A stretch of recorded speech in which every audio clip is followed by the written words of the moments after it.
मङ्गलं वा सदा कुर्यात् स्वामिनारायणो हरि ओं भूर्भुवस्वः। अवतारिणे श्री स्वामिनारायणाय नमः ध्यायामि चिन्तयामि। पुनः अस्ते पुष्पक्षतान् गृहीत्वा वर्णिवेशरमणीयदर्शनं मन्दहासरुचिराननाम्बुजं पूजितं सुरनरोत्तमैर्मुदा धर्मनन्दनमहं विचिन्तये।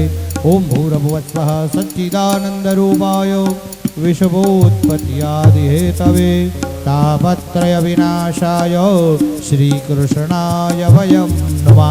भूर्भुवस्वः वाङ्मयमूर्तिपात्रनेत्रं येन त्वया भारततैलपूर्णं प्रज्वालितो ज्ञानमय प्रदीप।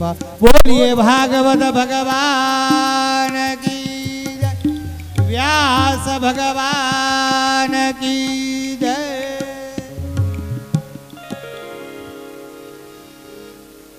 स्वस्ति स्वीया विनाशक्षा धर्म कल्याण वृद्धिदा विनायकं प्रिया नित्यं त्वं च स्वस्तिं ब्रुवन्तु नः।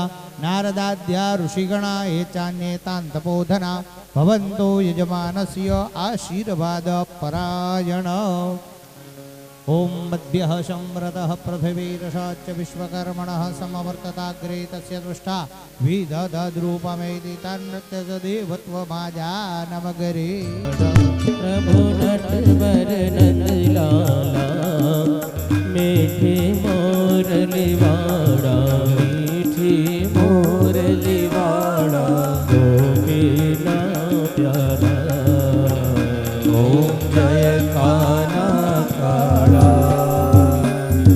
कामण गारा कान कामण भोगी वाला कामण भोगी माखण चोरी मोहन माखण चोरी मोहन चित चोरी लेन। ओम जय काना काला नंद जशोदा घर वैकुंठ उतार्या प्रभु वैकुंठ उतार्या। कालिय मर्दन कीधा कालिय मर्दन कीधा गायो ने जाने। ओम जय काना काला पूर्ण तणो तुझ पार के मैं नहीं आवे प्रभु के मैं नहीं आवे। निति निति वेद पुकारे निति निति वेद पुकारे ओ नित गुण गावे। ओम जय काना काला अवसर करुणा निधि करुणा बहु की दी वाले करुणा बहु की दी। मुक्तानंद कहे मुक्ति मुक्तानंद कहे मुक्ति सुगम करे से। ओम जय सद्गुरु स्वामी जय सद्गुरु स्वामी प्रभु जय सद्गुरु स्वामी। सहजानंद दयाळु सहजानंद दयाळु बलवंत बहुनामी प्रभु जय सद्गुरु स्वामी।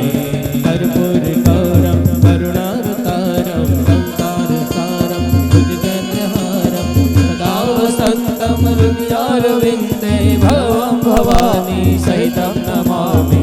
मंगलं भगवान वैष्णव मंगलं गरुडध्वजा मंगलं पुंडरीकाक्षो मंगलाय तनो हरि।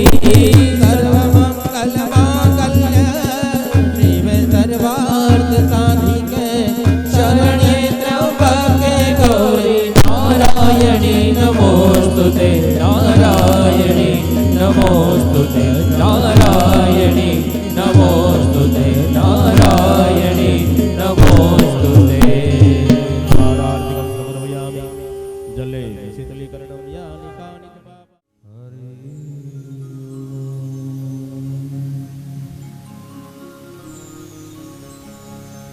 वक्रतुण्ड महाकाय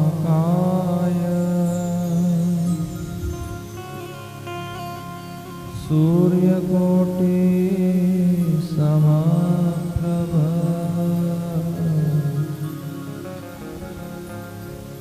निर्विघ्नं कुरु मे देव सर्वकार्येषु सर्वदा सर्वकार्येषु सर्वदा नारायणं नमस्कृत्यं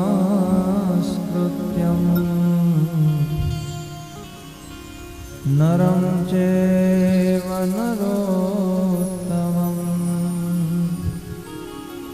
देवीं सरस्वतीं व्यास ततो जयमुदीरये ततो जयमुदीरये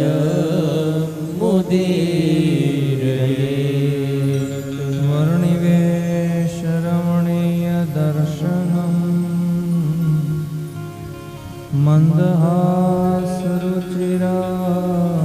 मन्दहासरुचिराननाम्बुजम् पूजितं सुरनरोत्तमेर्मुदा श्रीधर्मनन्दनमहं विचिन्तये श्रीधर्मनन्दनमहं विचिन्तये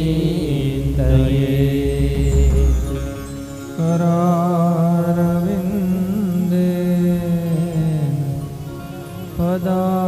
पदारविन्दं मुखारविन्दे विनिवेशयन्तं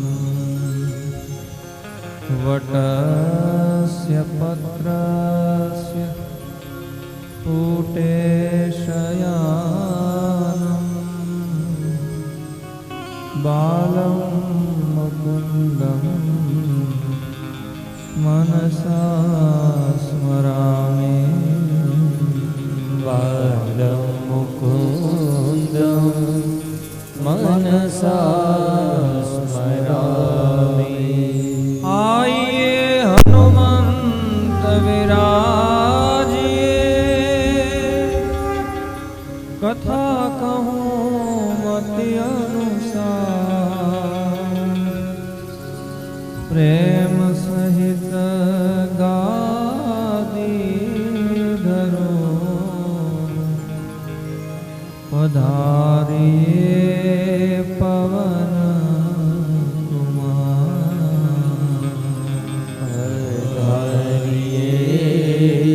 पवन कुमार श्रूयतां देव देवेश श्री स्वामिनारायण प्रभो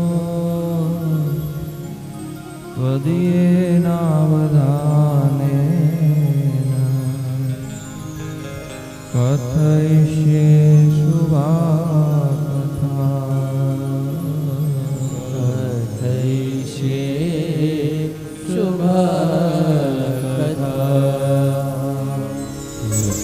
ઠાકોરજી અને પોથી ભગવાનને દિવ્ય ચરણ વંદના કરી સભામાં બિરાજમાન વિદ્વાન શાસ્ત્રીજીઓના શ્રી ચરણોમાં વંદન જેમના માધ્યમથી સપ્તદિનાત્મક મહાપુણ્યની આ યાત્રાનો પ્રારંભ થયો છે એવા તોગડિયા પરિવારના સર્વે સભ્યો યજમાન પરિવાર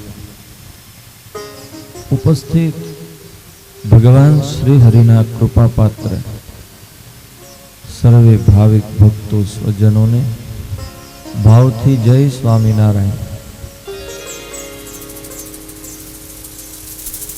મને આ બાબતમાં એક સુખ મળ્યું છે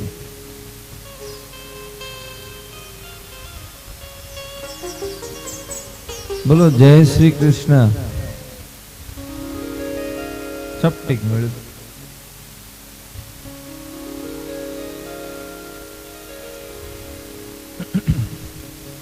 ભગવાનના કથા મંડપમાં બેઠા હોય ને મોઢેથી ભગવાનનું નામ લેવાઈ જાય ને, ભલે તમે લ્યો કે ન લ્યો, અત્યારે તો એવું લાગે કે જાણે અમને જ ગાવા બેહાર્યા છે બધાય વતી. તમે તમારે લલકાર્યા કરો, અમે જોવું બેઠા બેસીને રહેવું, મારે ટગર ટગર જોવું. આવું ભગવાનની કથામાં આપણે બેઠા હોય જે સંકીર્તન થાય ને એમાં સાથે બોલવાનો નિયમ છે.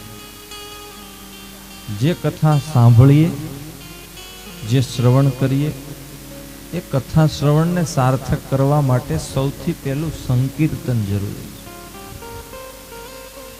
કોઈ પણ પાત્રની અંદર આપણે કંઈક વસ્તુ ભરીએ, દૂધ ભરવું હોય કોઈ તપેલીમાં, વાસણમાં, તો તપેલી ચોખ્ખી જોઈએ, સાફ થયેલી જોઈએ, તો એમાં દૂધ ભરી શકાય અને દૂધ સારું રહે, કોઈ ખાઈ પી શકે. બગડેલી તપેલી હોય, એઠી તપેલી હોય, કંઈ એવું હોય ને દૂધ ભરો તો એ થોડી વારમાં બગડી જાય દૂધ, એ પછી કોઈને કામ આવે નહીં, વ્યર્થ જાય. એમ આપણા મન રૂપી તપેલીમાં આ કથાને ભરવા માટે મન શાંત જોઈએ, સ્વચ્છ જોઈએ, ચોખ્ખું જોઈએ, તો આ કથા બેહે. બાકી આપણે કથામાં બેહીએ છીએ. કથા આપણામાં બેઠી કે ન બેઠી એ તો ભગવાન જાણે. એટલે જે પ્રારંભમાં સંકીર્તન છે, આપણે મહાત્મ્યની કથા ગઈકાલે ગાય, એમાં 6થા અધ્યાયમાં એવી સ્પષ્ટ વાત કરી છે શ્રોતા વક્તાના લક્ષણોમાં કે જ્યારે કથામાં સંકીર્તન આવે ત્યારે તાળી પાડીને ઊંચા સ્વરે ગાવું. કેવી રીતે? ઊંચા સ્વરે. હવે તમે આટલા બધા બેઠા છો ને ઊંચા સ્વરે બધાય કીર્તન ગાઓ, બેઠા બેઠા સંકીર્તન કરો, તો ઓછો અવાજ આવે? આમાં તો કાંઈ નહીં, બસ બધાયના મોઢા સીવેલા, ટેપ પટ્ટી મારીને આવ્યા હોય ને એમાં બહારની હવા ન જતી હોય. બપોર પછી થોડોક સુધારો થાહે હે તો વાંધો.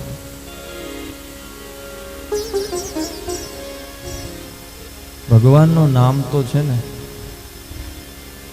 મનને શાંતિ આપનારું છે, દોષને ટાળનારું છે, આપણા પાપ કર્મોનો નાશ કરે છે. એટલે આ કથામાં જેટલું લેવાય એટલું ભગવાનનું નામ લેવાનું છે,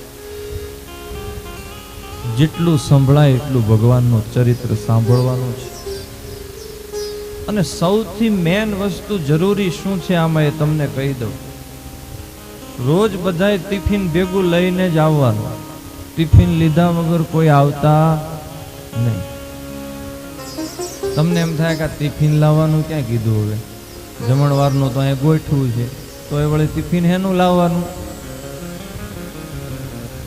3 વસ્તુ ભરીને લાવવાની છે ટિફિનમાં, તો જ આ કથા સાર્થક થશે, તો જ આ કથા બેસશે, નહીતર બધું બાયપાસ થશે. 7 દિવસ પૂરા થાય ત્યાં સુધી આ ત્રણેય વસ્તુ કમ્પલસરી જરૂરી છે, તમારી પાસે હોવી જ જોઈએ. હાલો હવે 3 વસ્તુ કહી દઉં. તમારે દરરોજ 3 વસ્તુનું ટિફિન લઈને આવવાનું. એ પછી થેલીમાં ભરીને આવો તોય ભલે, ખિસ્સામાં ભરીને આવો તોય ભલે, જે કરો તે. એક તો પરિપૂર્ણ શ્રદ્ધા,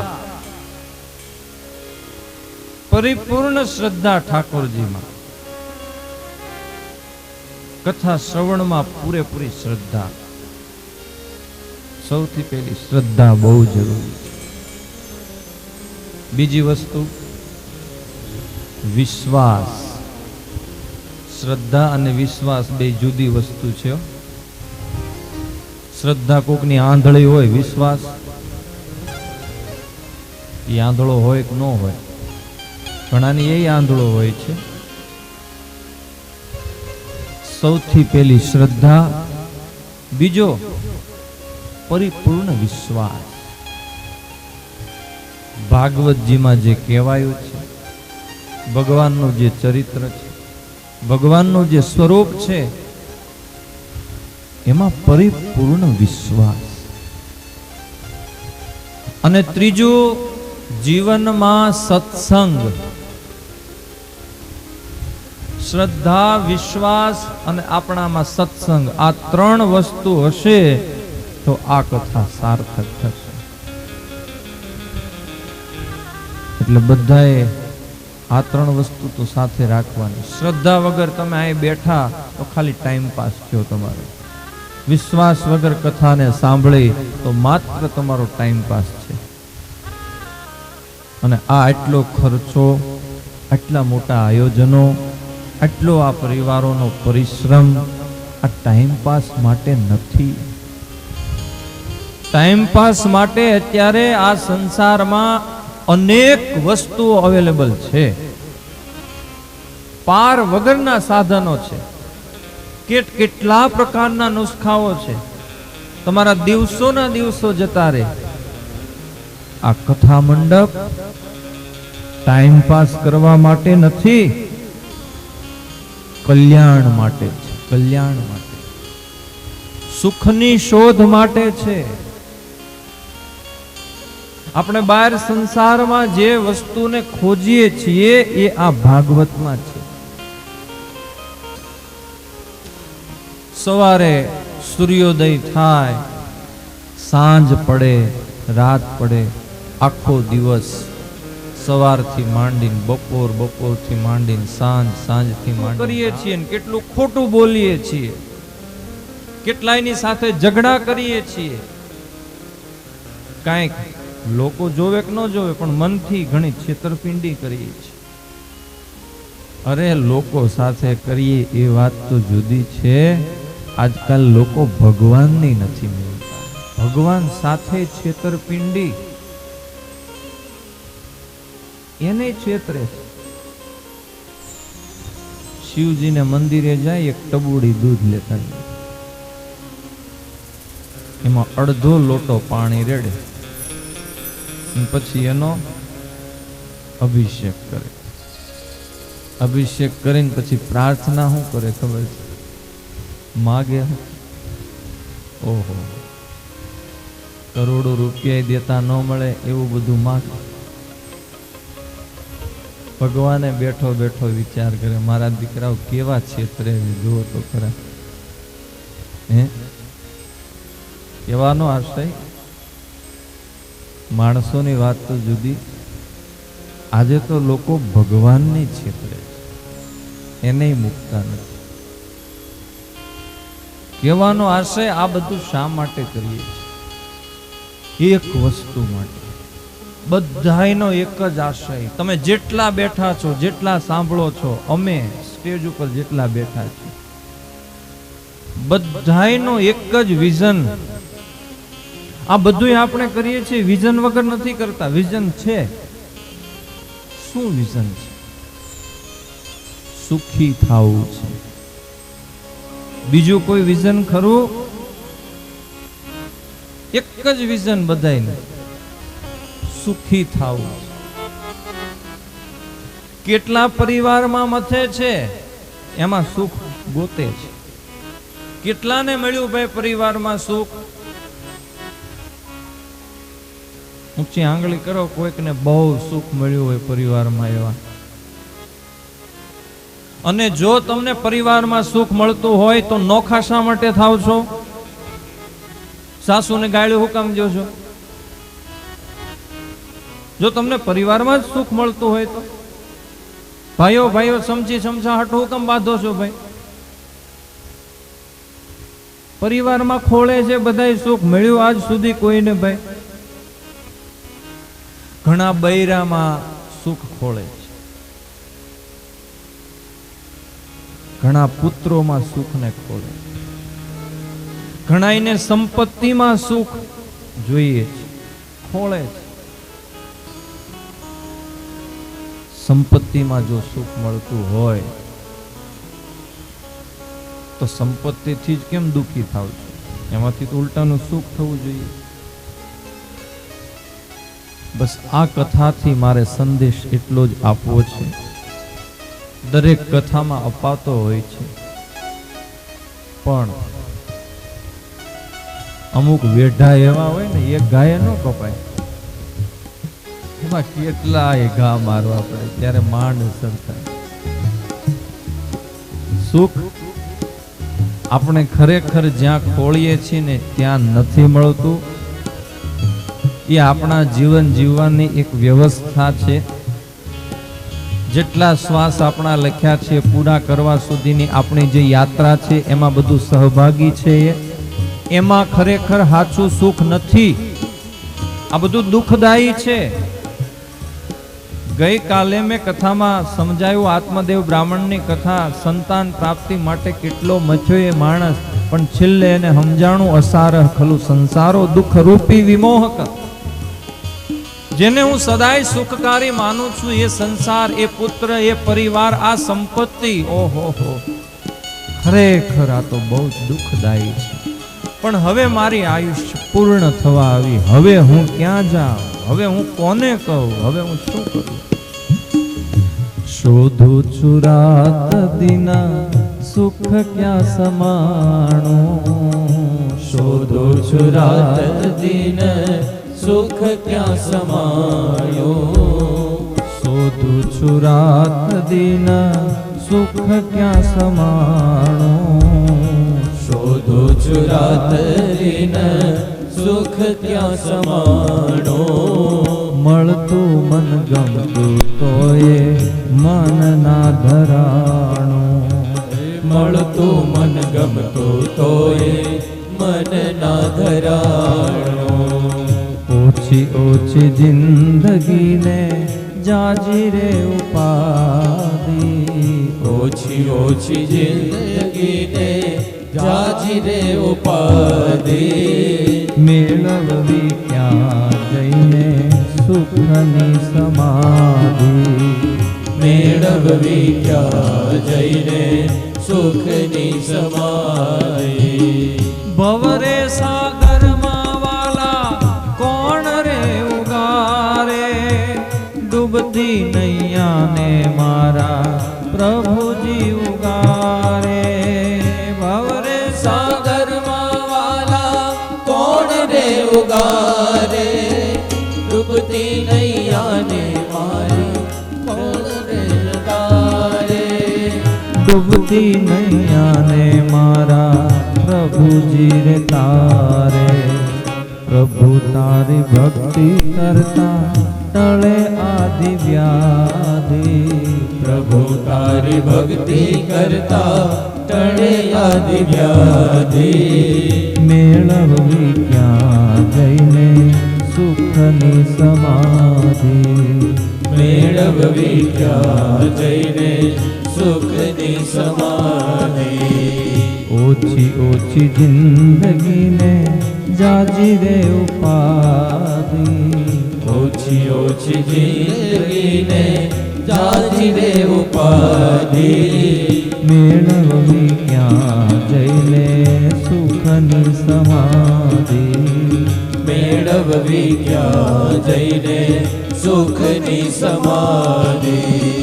શોધું છું રાત દિન સુખ ક્યાં સમાણું, શોધું છું રાત દિન સુખ ક્યાં સમાણું, મળતું મન ગમતું તોય મન ના ધરાણું, મળતું મન ગમતું તોય મન ના ધરાણો, તોય મન ના ધરાણું, તોય મન ના ધરાણો. દિવસ રાત આપણે આજ સુખની ખોજ કરીએ છીએ, છતાંય મળ્યું આજ સુધી. બધાને પૂછવામાં આવે, કોઈ મળે કેમ છો, અરે મજામાં જ.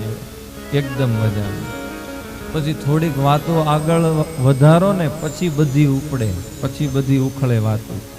હમણાં તો આનું આમ થયું છે, આમાં આમ થયું છે, આનું આમ થયું છે. પછી બધી ઉપાધિઓ ચાલુ કરે. પેલા સ્ટાર્ટિંગમાં શું બોલે? અરે એકદમ આનંદમાં છે, મજામાં છે. વિચારો સુખી એટલા જ છે જેટલા ભગવાન શ્રી હરિને શરણે છે. સુખી એટલા જ છે જેટલા સત્સંગને આશ્રય છે. બહુ બધી સંપત્તિ જેને ઘેર ભરી છે એ સુખી છે. આ માન્યતા તમારી ખોટી છે. જેની બહુ મોટપ માન અને સત્તા આ સંસારમાં છે એ સુખી છે. એ માન્યતા બિલકુલ ખોટી છે. સુખ છે ને એ મનનો વિષય છે, શરીરનો વિષય નથી. શરીર માત્ર ભોગવટો કરી શકે. સુખ એ મનનો વિષય છે. શાંતિ એ મનનો વિષય છે. પહેલા જ પગથિયા આપણે ખોટા પડીએ છીએ.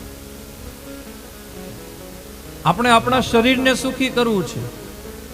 આપણે આપણા શરીરને માટે સુખ અને શાંતિ ખોળીએ છીએ. હવે જેનો સબ્જેક્ટ નથી, શરીર ભોગવટો કરી શકે. સુખ મનને થાય, શાંતિ મન માટે હોય છે. મનને જો સુખ શાંતિ હોય ને તો બસ આઠે પોર આનંદ. ભાગવત આ સંદેશ આપશે. નાની મોટી બાબતમાં ભાગવત આ વાત શીખવાડશે. ભગવાનની જે કથાઓ છે, અવતાર ચરિત્રો છે, જે પ્રસંગો છે, એની પાછળ કંઈક ને કંઈક તાત્પર્ય છે. એમને એમ વાર્તાઓ લખી નાખવામાં નથી આવી. સ્વયં ભગવાને અવતાર ધારણ કર્યો છે આ ભાગવતને લખવા માટે. ભગવાન વેદવ્યાસજી 24 અવતારમાંનો એક કલા અવતાર છે. સ્વયં ભગવાન નારાયણ જે સાહિત્ય અવતાર કહેવાય છે. સાહિત્ય માટે આગળ ભગવાન વેદવ્યાસજીની કથા લઈએ. પણ મારો કહેવાનો આશય, સંદેશ આજના દ્વિતીય દિવસના પ્રારંભમાં એટલો છે. આપણે કથા મંડપમાં આવીને બેસીએ છીએ. આપણે આપણો કિંમતી સમય આમાં શા માટે આપીએ છીએ? આ કથાઓની પાછળ આટલી સંપત્તિનો વ્યય થાય છે શા માટે? આપણે કંઈક આમાંથી પ્રાપ્ત કરવાનું છે. આ ટાઈમ પાસ નથી કરવાનું. ટાઈમ પાસ માટે નથી. આ કથાને સાર્થક કરવી હોય તો કંઈક આપણને જે સારું લાગે. હું નથી કહેતો કે તમને ઊભી પૂંછડીએ વૈરાગ થઈ જવો જોઈએ, નહીં. હું નથી કહેતો કે તમે બહુ તપ કરો, આખો દિવસ ભજન કર્યા કરો, નહીં. પણ જે સિસ્ટમથી, જે નિયમથી, જે નીતિથી જીવન જીવવું જોઈએ એ પ્રમાણે આપણે જીવન જીવીએ એવું શીખીએ આમાંથી. 80 વર્ષની ઉંમર થઈ તો એનો મતલબ એ નથી કે બધું આને આવડતું હશે. માણસ મરી જાય છે પણ એને જીવતા હજી સુધી નથી આવડતું. ગમે એટલી ઉંમર થાય એવું કઈ થોડું છે કે એને જીવતા આવડી ગયું? નથી આવડતું. અને હજી તમે માનો આપણે બધા જીવીએ છીએ, ભગવાને જે કંઈ આપ્યું છે ભોગવીએ છીએ, વ્યવહાર બધો આપણો વ્યવસ્થિત હાલે છે ઠાકોરજીની કૃપાથી, પણ જીવતા તો હજી ખરેખર આપણને પૂરેપૂરું નથી આવડતું. જોઈએ એવું જીવતા નથી આવડતું. જેવું બોલવું જોઈએ એવું બોલતા આપણને નથી આવડતું. ખરેખર જો આપણને બોલતા આવડતું હોય તો બોલીને વ્યવહાર બગડે કેમ? ખરેખર જીવન જીવતા જો આપણને આવડતું હોય તો જીવનમાં ફરિયાદો કેમ? ચાલતા આપણને નથી આવડતું, વ્યવહાર કરતા નથી આવડતું. ચાલતા આવડતું હોય પડે નહીં, વ્યવહાર કરતા આવડતું હોય એનો વ્યવહાર બગડે નહીં. બસ મારે એ જ કહેવું છે. ખરેખર જીવન કેમ જીવવું એ શીખવા માટે આપણે અહીં બેઠા છીએ.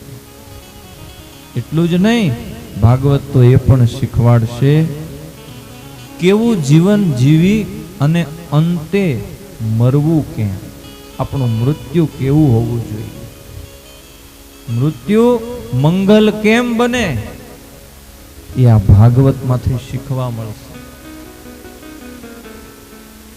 શ્રીમદ ભાગવતનું મહાત્મ્ય અદ્ભુત છે. ગઈકાલના સત્રમાં મહાત્મ્ય કથાને આપણે સાંભળી. પ્રથમ સ્કંદનો પ્રારંભ કરીએ. શ્રીમદ ભાગવતના 12 સ્કંદ છે, 335 અધ્યાય છે, 18,000 શ્લોક છે. આ પોથીજી સાક્ષાત ભગવાનનું સ્વરૂપ છે, એટલા માટે એની પૂજા અને આરતી થાય છે. બસ 7 દિવસ આ ભાગવતના શબ્દો, આ શ્લોકો, આ ચરિત્રો, એના ઉપર પરિપૂર્ણ વિશ્વાસ રાખીને બેસજો. આ ભાગવતમાં એ તાકાત છે, આનો એ મહિમા છે. જે માગશો એ મળશે. જે ખૂટતું હશે જીવનમાં એ ખોટ પૂરાશે. ભગવાન વેદ વ્યાસજીએ સંસારના કલ્યાણ માટે, આપણા બધાયની, સમસ્ત સંસારની બહુ બધી ચિંતા કરીને આ ભાગવત સંહિતાની રચના કરી.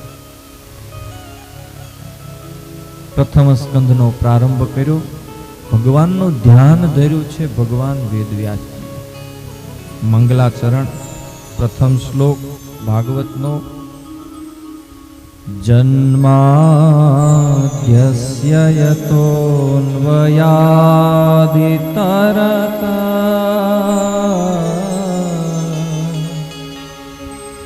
ચાર્થેષ્વભિઘ્નસ્વરા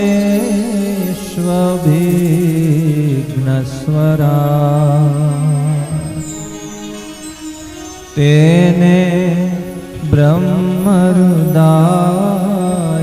આદિકવયે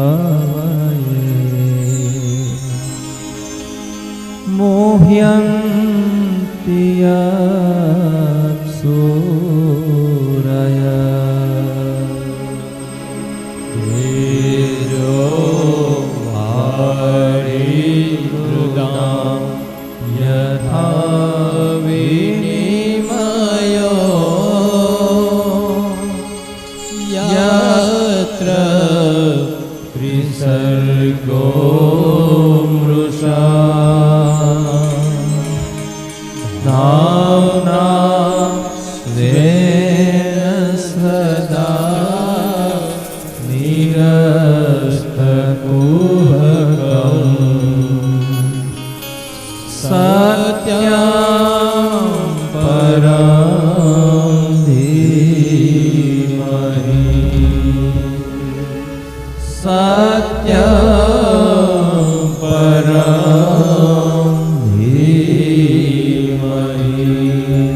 પ્રથમ સ્કંધનો આ પહેલો શ્લોક મંગલાચરણ છે ભાગવતજીનું. ભગવાન વેદવ્યાસજીએ એક શ્લોકમાં મંગલાચરણ કર્યું છે. એક શ્લોકમાં ભગવાન સુખદેવજી મહારાજને પણ વંદન કરવામાં આવ્યા છે. આપણે સૌ પણ ભાવથી ભગવાન સુખદેવજીને વંદન કરીએ. એ પણ ભગવાનનો અંશ છે. એક શ્લોકમાં મંગલાચરણ કર્યું, પણ આ એક શ્લોક એવો છે, એટલું રહસ્ય આમાં ભરેલું છે કે વિદ્વાનોએ, સંતોએ આ એક શ્લોકના 108 રહસ્યમય અર્થ કર્યા છે. એક અર્થ નહીં, 108 અર્થ આના રજૂ કર્યા છે. સીધી રીતે આ શબ્દોનો અન્વય અને વ્યાખ્યા કરીએ તો એટલું જ થાય કે જેનાથી આ સૃષ્ટિનું સર્જન થાય છે, પાલન થાય છે, જેનાથી આ સૃષ્ટિ જેમાં ફરી પાછી વિલીન થાય છે. આ સંસાર જે છે જેનું આ કાર્ય છે, માયાનું કાર્ય છે. અને એવી માયા છે કે બ્રહ્મા જેવા બ્રહ્મા પણ એમાં ભૂલા પડી જાય છે. તો વિદ્વાનોની કે આપણા બધા જેવાની કોઈ વાત જ નથી. આપણે તો આ માયામાં રચ્યા પચ્યા હોય એ કોઈ આશ્ચર્ય નથી. બ્રહ્મા જેવા બ્રહ્મા પણ એમાં ભૂલા પડે. આ સંસારમાં જે સર્વથી પર સર્વોપરી તત્વ છે, જે સ્વયં પોતે પ્રકાશમાન છે, જેણે સ્વયં પ્રકાશ જ્યોતિથી રમત માત્રમાં બ્રહ્માજીને વેદનું જ્ઞાન આપી દીધેલું. સમસ્ત સંસાર જેના સ્વરૂપમાં મોહિત છે, એવું જેનું સ્વરૂપ છે. આવા બધા શબ્દોના અર્થ છે. એવા પરમ સત્ય સ્વરૂપ પરમાત્માનું હું ધ્યાન કરું છું, હું વંદન કરું છું. આ શ્લોકનો સીધો સરળ આટલો અર્થ છે. આપણા સંતો વિદ્વાનો એવું કહે છે કે વ્યાસજીએ પરમાત્માને વંદન કર્યા છે. હવે એ પરમાત્મા કોણ? શું માનીએ આપણે? આમાં શું સમજીએ? હું આપણે બધાને જીવનમાં એક બહુ સમજવા જેવી વાત કરું છું. અત્યારના લોકો બહુ સમજેલા છે. અમુક બાબતોને કાઢી નાખી છે લોકોએ. જે વસ્તુની જરૂર નથી એને કાઢી નાખી. પણ આજ સુધી આ પરંપરા બહુ જડતાપૂર્વક ચાલી આવેલી, અને એ પરંપરાએ નુકસાન ઘણું કર્યું છે આપણને. સુખ નથી આપ્યું, નુકસાન કર્યું છે. જેણે આ બધી પ્રથાઓ પાડી હોય, ઠીક છે, એને જે સ્વાર્થ હોય. આ શ્લોકમાં વેદવ્યાસજીએ કહ્યું, સત્યમ પરમ ધીમહિ, સત્ય સ્વરૂપ પરમાત્માને હું વંદન કરું છું. પરમાત્મા કયો? મને કોઈ પૂછે તો હું એમ જ કહું, સ્વામિનારાયણ ભગવાનને વંદન કરું. અરવિંદભાઈ તમને પૂછે તમે શું કહો? એ પરમાત્મા તો મારા રામચંદ્ર પ્રભુ છે.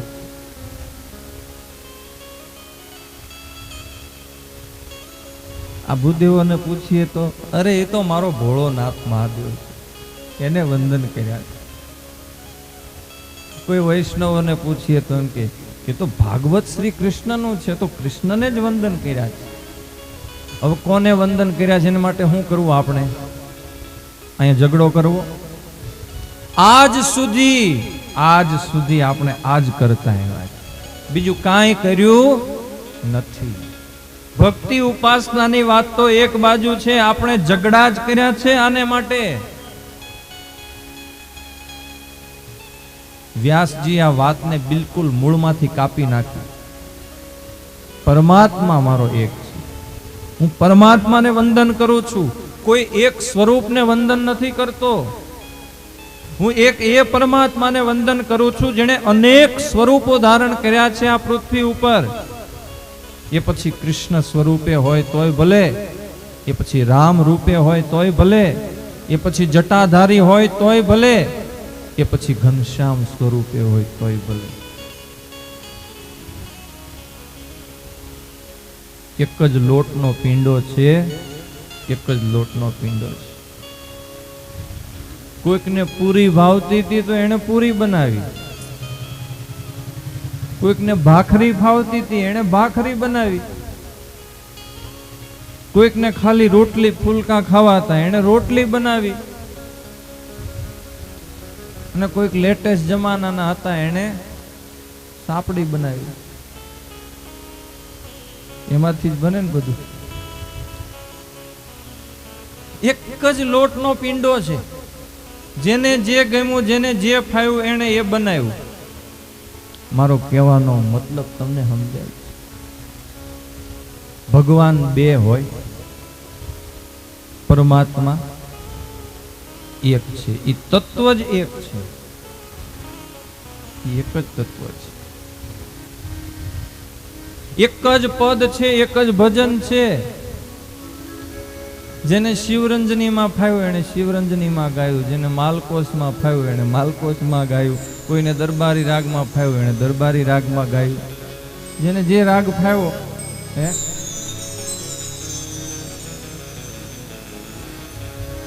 સ્વામિનારાયણ ભગવાને છે ને આ પૃથ્વી ઉપર આવી અને આ બહુ મોટું કામ કર્યું, બહુ મોટું કાર્ય કર્યું. આજના સમાજના લોકો અમારે સ્વામિનારાયણના સાધુ માટે કે સ્વામિનારાયણ સંપ્રદાય માટે જે વિચારતા હોય ને જે બોલતા હોય તે આજ હું જાહેરમાં કહું છું. જેટલા બેઠા છો એટલા વાસ્તવિકતા સાંભળો. તમે પહેલા વાસ્તવિકતા હું રજૂ કરું. આજ સુધી તમે આ વાસ્તવિકતા જાણી હોય કે ન જાણી હોય, સ્વામિનારાયણ ભગવાને ઈશ્વરના સ્વરૂપનો જે ભેદ હતો એ ભેદને બિલકુલ કાઢી નાખ્યો. સમાજમાં દિવાલો બાંધેલી જોઈ ભગવાને ઓહો, આ વૈષ્ણવો છે એ તો એક જ ઠૂઠું પકડી રાખ્યું છે, એ તો આ દિવાલ ઠેકતા જ નથી. એ તો એમ જ કહે છે કે અમારો કનૈયો, અમારો લાલો એ જ બધું છે. આ સંસારમાં બીજું કોઈ ભગવાન છે જ નહીં, બાકી બધું ધતિંગ છે. આ રામાનંદી બધાય છે એને એવું એક જ ઠૂઠું પકડી રાખ્યું છે કે આ ધનુર્ધારી છે અમારો એ જ ભગવાન છે. એની ભેગા સીતાજી, લક્ષ્મણજી, હનુમાનજી, આ જ બધો પરિવાર, બસ બાકી બીજું કઈ ઠીક છે એવું છે ને. આ સ્વામિનારાયણ હવે એક જ વાત પકડી રાખી છે કે અમારો સ્વામિનારાયણ ભગવાન જ સર્વોપરી છે, બાકી બધું ફેલ ફતુર છે. સ્વામિનારાયણ ભગવાને વાસ્તવિકતા એવી નથી બતાવી. બધા શિક્ષાપત્રીની અને સત્સંગની બહુ મોટી મોટી વાતો કરે છે. કોઈક દિવસ શિક્ષાપત્રીના 212 શ્લોકને તમે વાસ્તવિક રીતે વાંચો તો ખરા, એને જાણો તો ખરા. સ્વામિનારાયણ ભગવાને સૌથી આગળનો શ્લોક એવો લખ્યો છે, વિષ્ણુ શિવો ગણપતિ પાર્વતી ચ દિવાકર એતા પૂજ્યતયા માન્યા દેવતા પંચમામ. કે મારો જે આશ્રિત હોય એને આ 5 દેવની કાયમ પૂજા અને આરાધના કરવી સ્પષ્ટ આદેશ કર્યો.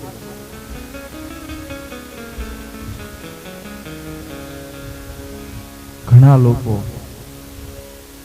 ભગવાનના સ્વરૂપોમાં ઊંચું નીચો બધો ભેદ રાખે છે. આ અમારા છે ને આ આના છે, આ અમારા છે ને આ આના છે. આવી બધી વાતો આવી ગઈ.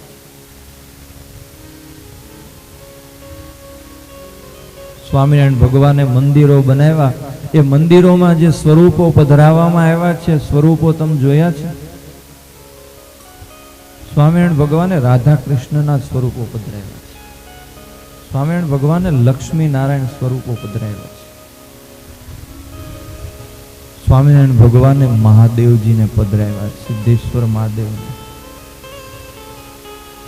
સ્વામિનારાયણ ભગવાન જો સ્વરૂપમાં ભેદ વાળો હોય, આ એને કાંઈ નથી કર્યું, એની પાછળના અમે બધાએ આ બધાને ઠૂઠે ચડાવ્યા. આ વાસ્તવિકતા આ છે. સ્વામિનારાયણ ભગવાને તો ભેદનો નાશ કર્યો છે. ઈશ્વરવાદ હોય તો આ સંસારનું ક્યારેય કલ્યાણ ન થાય.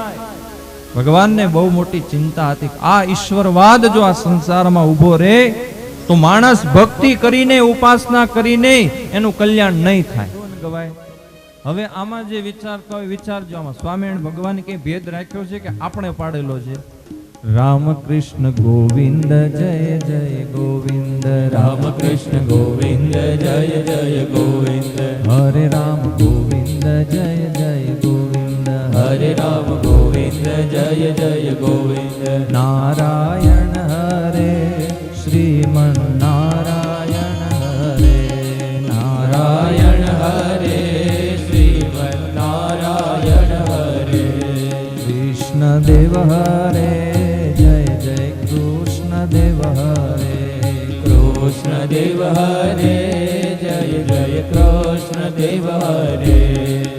આવી ધૂન ગવાય છે. લ્યો. અમે રોજ રામને ભજીએ, રોજ કૃષ્ણ સ્વરૂપને ભજીએ, રોજ સ્વામિનારાયણને ભજીએ, અને મહાદેવજીને તો 5 ટાઈમ લાડવા ખવડાવે. ક્યાં તમને અમારી ઉપાસનામાં ઈશ્વર ભેદ દેખાયો?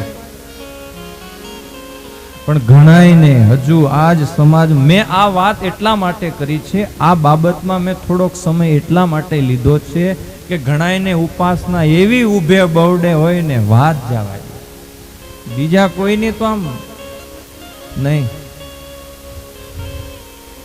અમારે ગામમાં એવું થયું હતું,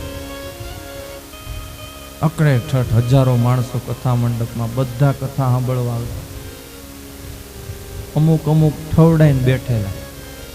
તો સ્વામિનારાયણના સ્વામી છે, અમારે થોડીને કથા સાંભળાય. હા, હું મરસિયા ગાઉં છું અહીંયા. હું તમને ભાગવતમાં જે છે એ જ કહેવાનું છે, જે દુનિયાના કહે છે એ જ હું કહું છું. ઓહો, કેવી મતિ લોકોની, કેવી બુદ્ધિ, તમે જુઓ તો ખરા. આ કાઢો મગજમાંથી, આ કાઢો.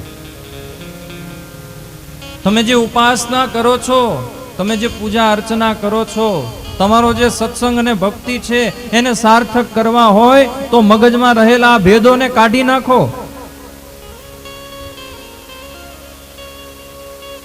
અમારા સત્સંગમાં સ્વામિનારાયણ સંપ્રદાયમાં એક નિયમ છે, હગા ભાઈ ને હગા ભાઈ પ્રત્યે પણ એટલો પ્રેમ ભાવ કદાચ હોય કે ન હોય, પણ સત્સંગી ને સત્સંગી પ્રત્યે એ પ્રેમ અને ભાવ હોવો જોઈએ. ભગવાનનો ભક્ત હોય એના પ્રત્યે પ્રેમ અને ભાવ હોવો જોઈએ. અને આમાં તો વૈષ્ણવ હોય કે રામાનંદી હોય, સ્વામિનારાયણ સંપ્રદાયના હોય, ત્રિપુંડ વાળા હોય, હામાં કતરાતા હોય. શું આમાં તમારી ભક્તિ ફળે? ક્યાંય લખ્યું છે ક્યાંય કતરાતા હાલો તો તમારું ભગવાન રાજી થાય એવું લખ્યું છે કે? બસ મારા આ કથાથી આવા અનેક સંદેશો આપવા છે. આપણે આ બધી બહુ શીખવા જેવી બાબત છે. બસ આપણું મન જ્યાં માને, ભગવાનનું જે સ્વરૂપ આપણને બહુ ગમે, આપણું મન જ્યાં ચોંટે એની ઉપાસના કરો, એનું ધ્યાન કરો, એનું સ્મરણ કરો.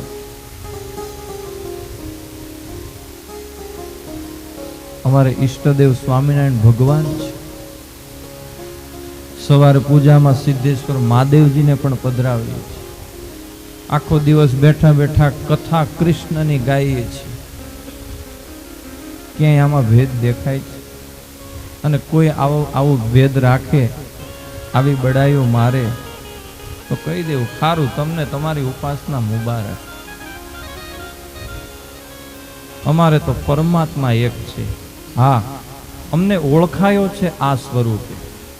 અમને અમારી પરંપરામાં, અમારા સત્સંગમાં ઘનશ્યામ સ્વરૂપે ભગવાન ઓળખાયો છે. અમે એની ઉપાસના કરીએ. એનો મતલબ એવો નથી કે તમારે કૃષ્ણ કથા ન સાંભળવી, ન ગાવી, રામ કથા ન સાંભળવી, ન ગાવી, એના મંદિરે કે એના ઉત્સવમાં ન જવું. એનો કોઈ એવું કંઈ છે જ નહીં. સ્વામિનારાયણ ભગવાને સ્પષ્ટ આ ના પાડી. કોઈને કૃષ્ણ એની પરંપરામાં પરમાત્મા સ્વરૂપે ઓળખાયા છે, કોઈને રામ ઓળખાયા છે. બસ મારો કહેવાનો આશય એક જ તત્વ એણે આ પૃથ્વી ઉપર જુદા જુદા યુગોમાં જુદા જુદા સ્વરૂપે જ્યારે જેવી જરૂર પડી ત્યારે અવતાર લીધો છે. અનેક વખત એકનું એક તત્વ એણે અવતાર લીધો છે. એટલા માટે સ્વયં ભગવાન પોતે હતા. વેદવ્યાસજી એણે ધ્યાન કર્યું, મંગલાચરણ કર્યું, એ પોતાના ભેદને જાણે છે, એટલે કોઈ સ્વરૂપનું નામ લીધું જ નહીં. ખાલી એટલું જ કહ્યું, સત્યમ પરમ ધીમ. જે સનાતન સત્ય પરમાત્મા છે એને હું વંદન કરું. નૈમિષારણ્ય ક્ષેત્રમાં સુત પુરાણીના સાનિધ્યમાં હજારો ઋષિઓ સંતોની સભા થઈ છે. સભામાં ભાગવતનો મહિમા ગવાઈ રહ્યો છે. સુત પુરાણી હવે આગળ ભાગવત કહેવાનો પ્રારંભ કરે કે પહેલા ઋષિઓએ, શૌનક આદિ ઋષિઓએ પ્રશ્ન કર્યો છે. બે હાથ જોડ્યા સંતોએ કહ્યું, હે સુતજી, તમે નિષ્પાપ છો. સમસ્ત ઇતિહાસો, પુરાણો અને ધર્મશાસ્ત્રનું અધ્યયન આપે કર્યું છે. એની સમ્યક વ્યાખ્યા પણ કરી છે. આપનું કલ્યાણ થાવ. બસ આપના મુખેથી આ શ્રીમદ ભાગવતનો મહિમા સાંભળ્યો, અમારું મન ખૂબ આતુર છે આ ભાગવત કથાને સાંભળવા માટે, જેનાથી સમસ્ત સંસારનું કલ્યાણ છે.